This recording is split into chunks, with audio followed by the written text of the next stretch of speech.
Hello student, good morning all of you. स्वागत है आप सभी का पार्थमन विद्याकुल पर। छात्रों, बिहार बोर्ड में पूछे जाने वाले सभी प्रकार के इम्पोर्टेंट ऑब्जेक्टिव मॉडर्न फिजिक्स से हम लेकर के आ चुके हैं कि तो कृपया आप लोग इस वीडियो को बिना स्किप किए पूरा देखें। आपको बिहार बोर्ड एग्जाम में बहुत कारगर साबित होगा। तो चलिए बिना किसी देर के सीधे चलते हैं प्रश्न की ओर। पहला क्वेश्चन है, हाइड्रोजन सदृश परमाणु में अवस्था n=4 से n=3 में संक्रमण होने पर परावैंगनी विकिरण प्राप्त होता है।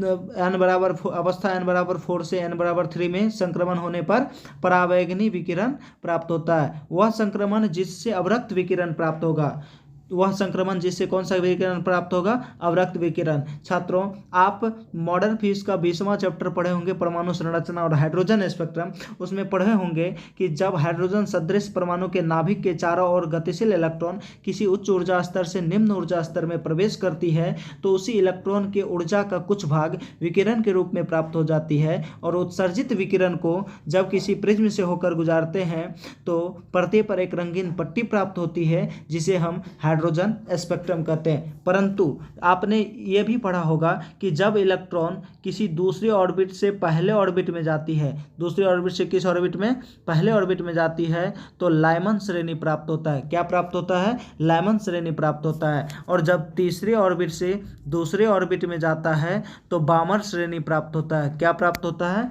बामर श्रेणी प्राप्त होता है। और जब चौथे ऑर्बिट से तीसरे ऑर्बिट में जाता है तो पाषाण श्रेणी प्राप्त होता है। कौन सा श्रेणी प्राप्त होता है? पाषाण श्रेणी। और जब पांचवें ऑर्बिट से चौथे ऑर्बिट में जाता है तो ब्रैकेट श्रेणी प्राप्त होता है। कौन सा श्रेणी प्राप्त होता है? ब्रैकेट श्रेणी प्राप्त होता है। और जब छठे ऑर्बिट से पांचवें ऑर्बिट में जाता है तो फुंड श्रेणी प्राप्त होता है। कौन सा श्रेणी प्राप्त होता है? पीफुंड श्रेणी प्राप्त होता है। छात्रों, और आपने ये भी पढ़ा होगा कि जब दूसरे ऑर्बिट से पहले ऑर्बिट में जाए तो लाइमन श्रेणी प्राप्त होता है, और लाइमन श्रेणी जो है परावैंगनी क्षेत्र में पाया जाता है। किस क्षेत्र में पाया जाता है? परावैंगनी क्षेत्र में। और जब तीसरे ऑर्बिट से दूसरे ऑर्बिट में जाता है तो बामर श्रेणी प्राप्त होता है, जो दृश्य भाग में पाया जाता है, जिसकी स्पेक्ट्रम किस भाग में पाया जाता है? दृश्य भाग में। और जब इलेक्ट्रॉन चौथे ऑर्बिट से तीसरे ऑर्बिट में जाती है तो पाषाण श्रेणी प्राप्त होता है। कौन सा श्रेणी प्राप्त होता है? पाषाण श्रेणी प्राप्त होता है, जो अवरक्त भाग में पाया जाता है। और जब इलेक्ट्रॉन पांचवें ऑर्बिट से चौथे ऑर्बिट में जाता है तो ब्रैकेट श्रेणी प्राप्त होता है, जो अवरक्त भाग में पाया जाता है। और जब छठे से पांचवें में जाता है तो पीफुंड श्रेणी प्राप्त होता है, जिसकी स्पेक्ट्रम भी अवरक्त भाग में ही पाया जाता है। तो चलिए हम ऑप्शन की ओर चलते हैं। और ए नंबर में है दूसरे से पहले में। तो अभी आपने देखा दूसरे से पहले में जाता है तो लाइमन श्रेणी, जो किस क्षेत्र में पाया जाता है? परावैंगनी क्षेत्र में पाया जाता है। तो ये तो आंसर नहीं होगा सही। बी नंबर में है पांचवें से चौथे। बी नंबर में है पांचवें से चौथे। तो पांचवें से चौथे में जब जाता है तो ब्रैकेट श्रेणी प्राप्त होता है, जो अवरक्त भाग में पाया जाता है। आपका ऑप्शन नंबर बी ही होगा सही। परंतु चलिए हम सी और डी के बारे में भी चर्चा कर लेते हैं। सी में है तीसरे से चौथे। आप इसमें देखिए कहीं भी तीसरे ऑर्बिट से चौथे में जा रहा है, चौथे से तीसरे में जा रहा है तो पाषाण श्रेणी प्राप्त हो रहा है, परंतु तीसरे से चौथे में नहीं जा रहा है, तो ये कभी पॉसिबल ही नहीं है। डी नंबर में है दूसरे से चौथे। देखिए चौथे से तीसरे में जा रहा है, लेकिन दूसरे से चौथे में कोई इलेक्ट्रॉन जा रहा है? कभी नहीं। अर्थात निम्न ऊर्जा स्तर से उच्च ऊर्जा स्तर में कभी नहीं जा सकता। उच्च ऊर्जा स्तर से निम्न ऊर्जा स्तर में जाएगा तो ही विकिरण प्राप्त होगी। तो ये इसका आपका इस क्वेश्चन का सही आंसर हो जाएगा बी नंबर, पांचवें से चौथे ऑर्बिट। चलिए अगला क्वेश्चन है आपका, वी वोल्ट पर त्वरित इलेक्ट्रॉन द्वारा एक्स उत्पन्न एक्स किरण की न्यूनतम तरंगदैर्घ्य होगी। एक्स किरण की न्यूनतम, वी वोल्ट पर त्वरित जब कोई इलेक्ट्रॉन को त्वरित किया जाएगा तो एक्स किरण की तरंगदैर्घ्य hc/ev हो जाएगा। क्या हो जाएगा? hc/ev। जो वैज्ञानिक रोंजन ने एक्स किरण का खोज किया था, और उन्होंने ही इस v वेग से इलेक्ट्रॉन को त्वरित करके उसके तरंगदैर्घ्य के बारे में भी बताया था। तो इसका आंसर हो जाएगा बी नंबर। अगला क्वेश्चन है आपका कि जेड परमाणु क्रमांक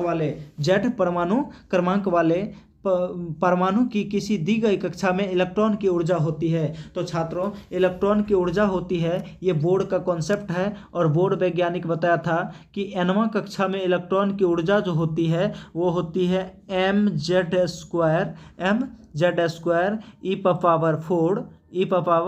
e⁴ बाय 8 एप्सिलॉन नॉट का स्क्वायर h का स्क्वायर। तो छात्रों, यदि m 8 epsilon naught square h square को कांस्टेंट माने तो एनर्जी जो होगा वो समानुपाती हो जाएगा z स्क्वायर के। किसके समानुपाती हो जाएगा? z स्क्वायर के। तो ये आपका ऑप्शन नंबर बी हो जाएगा सही। आपका ऑप्शन नंबर क्या हो जाएगा? सही, बी हो जाएगा सही। अगला क्वेश्चन है, चौथा क्वेश्चन है, मोसले का सूत्र होता है। वैज्ञानिक मोसले जो है रोंजन के दिए गए एक्स किरण के स्पेक्ट्रम की व्याख्या किया था। किसका व्याख्या किया था? मोसले के रोंजन के द्वारा दिए गए एक्स किरण के स्पेक्ट्रम की व्याख्या किया था और उन्होंने बताया था कि किसी v वोल्ट पर त्वरित एक्स किरण के स्पेक्ट्रम जो होती है वो z माइनस वी के वर्ग के समानुपाती होती है। किसके समानुपाती होती है? z माइनस वी के वर्ग के, जहाँ पे ये b जो है ये z की अपेक्षा उपेक्षणीय होता है और b का वैल्यू 1 होता है। b का वैल्यू कितना होता है? 1 होता है। तो जब b का मान 1 रखें तो v जो होगा वो समानुपाती हो जाएगा z माइनस 1 के होल स्क्वायर के। तो यहाँ पे ऑप्शन नंबर सी हो जाएगा आपका सही। ऑप्शन नंबर सी हो जाएगा आपका सही। अगला क्वेश्चन है लेजर प्रकाश है। तो छात्रों, लेजर प्रकाश जो है ऑप्शन है केवल एक वर्णी होता है, कला संबद्ध नहीं। बी नंबर में है केवल कला संबद्ध होता है, एक वर्णी नहीं। सी नंबर में है ना तो कला संबद्ध होता है और ना ही एक वर्णी। और डी नंबर में कहता है एक वर्णी कला संबद्ध होता है। तो छात्रों, आपको पता होगा कि लेजर किरण जो होता है वो एक वर्णी पूर्ण कला संबद्ध होता है। क्या होता है? एक वर्णी और पूर्ण कला संबद्ध। तो इसका ऑप्शन नंबर डी हो जाएगा आपका सही। एक वर्णी और कला संबद्ध दोनों होती है। अगला क्वेश्चन है, वह युक्ति जिससे एक तीव्र एक वर्णी समांतर तथा उच्च कला संबद्ध प्रकाशपुंज प्राप्त किया जाता है वह कहलाती है। वह युक्ति जिससे एक तीव्र एक वर्णी पूर्ण कला समांतर तथा उच्च कला संबद्ध प्रकाशपुंज प्राप्त किया जाता है वह कहलाती है। वह लेसर ही है। क्या है? लेसर ही है। लेसर ही एक ऐसी डिवाइस है जिससे लेजर किरण उत्पन्न होती है और वह जो होती है एक तीव्र होती है, एक वर्णी होती है, एक तीव्र होती है, एक वर्णी होती है, समांतर होती है तथा उच्च कला संबद्ध होती है। तो यहाँ पे इस 5 नंबर के क्वेश्चन का आंसर इस 6 नंबर क्वेश्चन में भी छुपा हुआ है। इससे भी आप टिक लगा सकते हैं। तो इसका 6 नंबर का आंसर हो जाएगा ए नंबर, लेसर किरण। चलिए अगला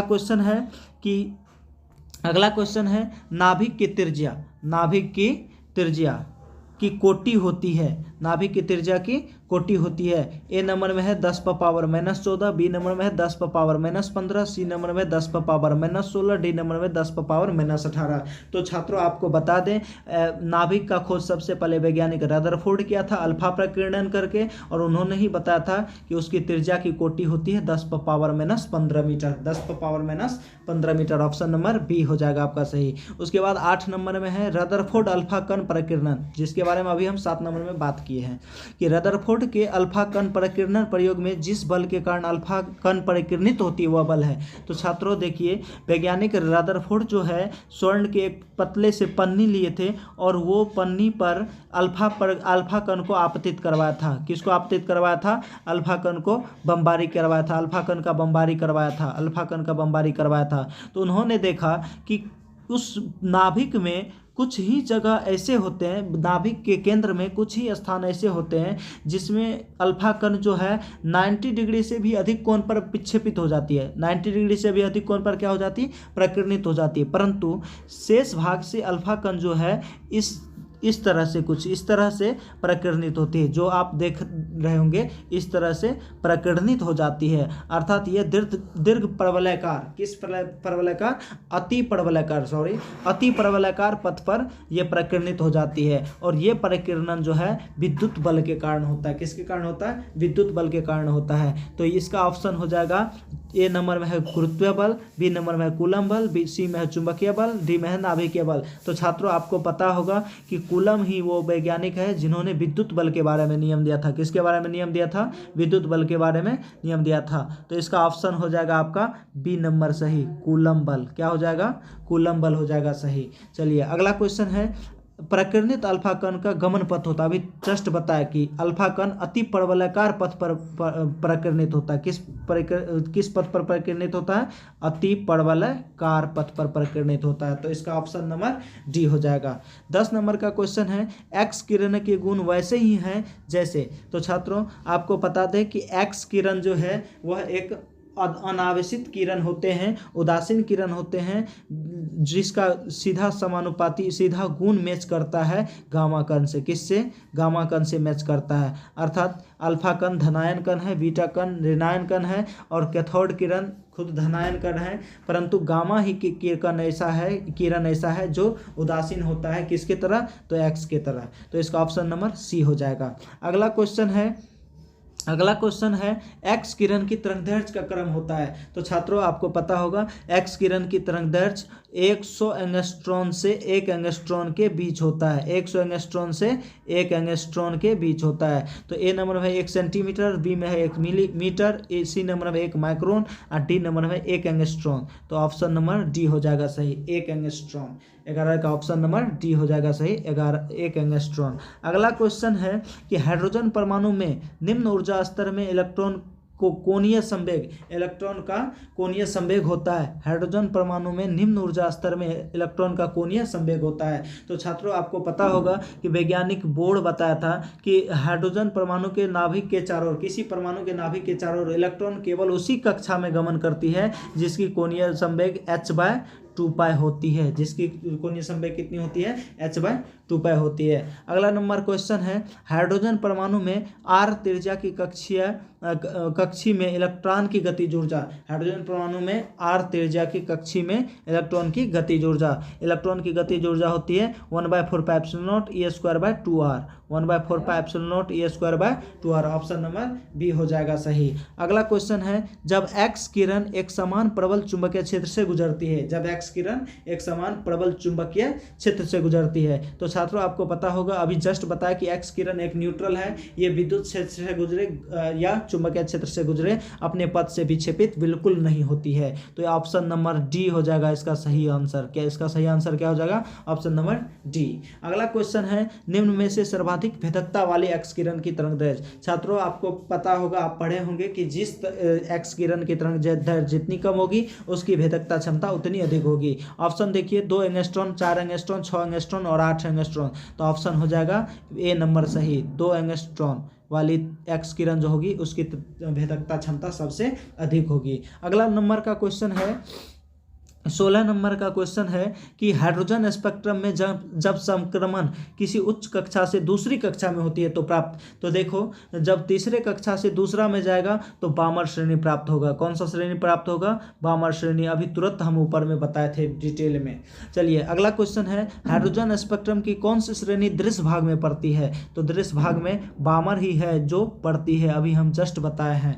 रिडबर्ग नियतांक। अगला क्वेश्चन है, रिडबर्ग नियतांक की बीमा होती है। तो छात्रों आपको पता होगा, रिडबर्ग नियतांक का बीमिया सूत्र होता है या बीमा होता है m⁻0 l⁻⁻1 t⁻0। Option number A हो जाएगा सही। 19 नंबर का क्वेश्चन है, निम्न में से कौन सी श्रेणी विद्युत चुंबकीय स्पेक्ट्रम के परावैंगनी भाग में पाई जाती है? कौन सी श्रेणी? अल्ट्रावायलेट एरिया में पाया जाता है, परावैंगनी एरिया में पाया जाता है। तो परावैंगनी एरिया में पाए जाने वाले एक ही है जिसका नाम है लाइमन श्रेणी। कौन सा श्रेणी? लाइमन श्रेणी परावैंगनी क्षेत्र में पाया जाता है। 19 का ऑप्शन नंबर ए हो जाएगा सही आपका।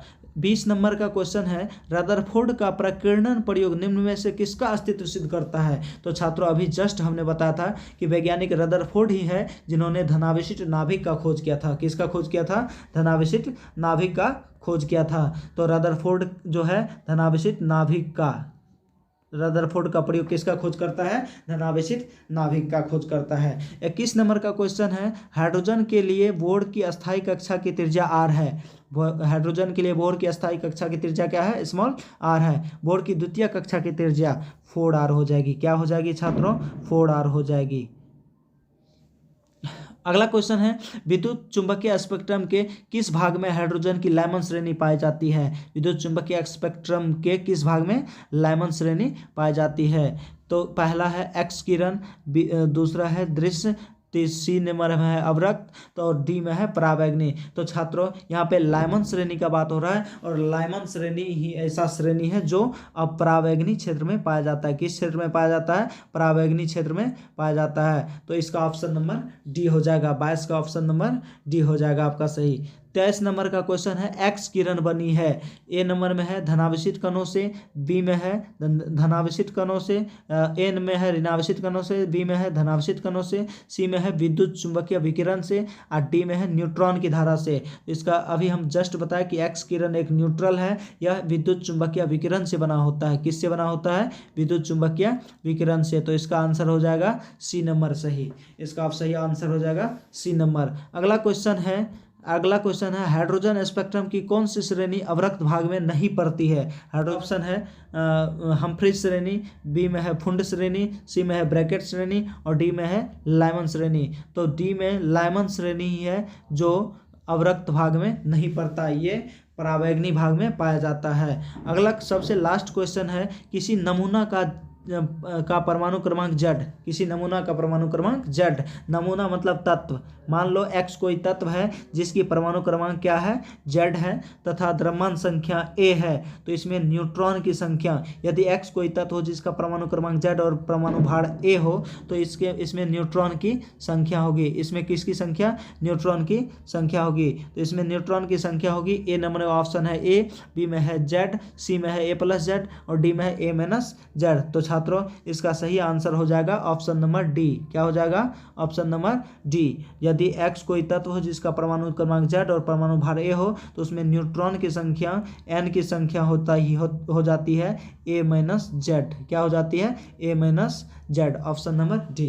तो आशा करता हूँ इस वीडियो के मदद से आपको बहुत सारा मदद मिला होगा। तो छात्रों इसी प्रकार आप हमारे चैनल के साथ जुड़े रहें और अपना उज्जवल भविष्य